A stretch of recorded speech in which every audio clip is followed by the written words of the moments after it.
Here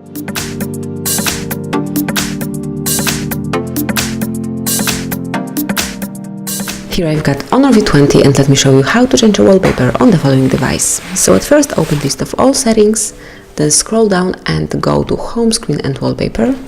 And now select the source that you would like to pick your wallpaper from. So it can be magazine unlock, one from themes, or maybe the wallpaper.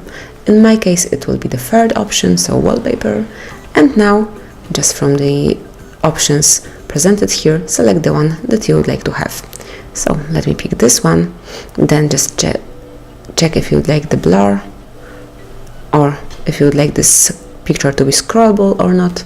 It's just up to you.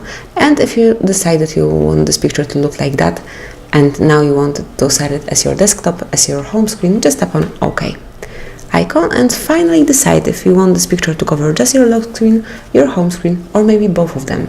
So I would like it to cover both of them, so the third option. Now give your device a sec. And as you can see, from now on this brand new wallpaper is covering both your home screen and also the lock screen. So that's it. This is how you can easily change wallpaper in your Honor View 20. Thank you for watching. Please subscribe our channel and leave the thumbs up.